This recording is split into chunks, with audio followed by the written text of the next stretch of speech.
It was the worst day of Kathryn's life. Her daughter was stillborn. Can you imagine the emptiness, the sorrow, going home with a full diaper bag and an empty baby seat, dealing with the hormones and milk-filled breasts, all the while avoiding a nursery that has the stuffed animals and the rocking chair and the bassinet in it?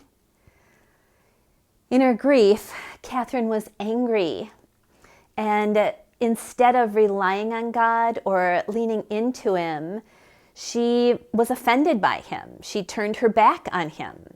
She was convinced that He had deserted her and He was just too cruel. It just beyond her comprehension. She became depressed and found sleep elusive.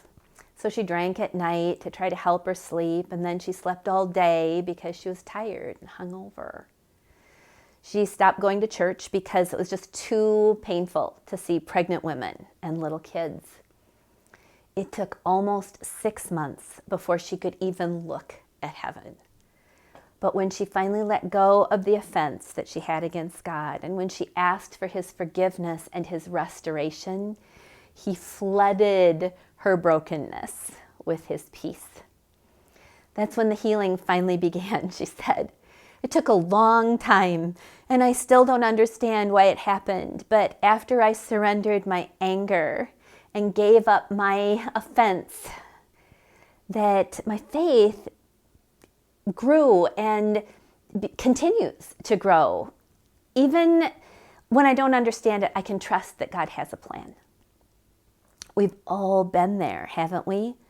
Wondering how we'll make it through this hardship or that trauma. Why did this happen?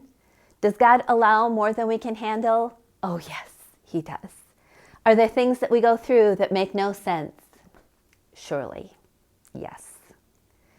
As I look in the Bible, there are dozens of stories about ordinary people who demonstrate exemplary trust in God and receive exceptional outcomes. One of my favorites is when Joshua was leading the Israelites in the charge against Jericho. Now remember, they have just celebrated this miracle of crossing the raging Jordan River on dry land. And the next obstacle to the promised land was the walled city of Jericho. And there's this excitement. What's the plan, God? What's the plan? Fire from heaven. Angelic armies. A holy earthquake? No one would have conceived that the great battle plan to take Jericho was to march silently around the city 13 times and then shout real loud. But that's what they did.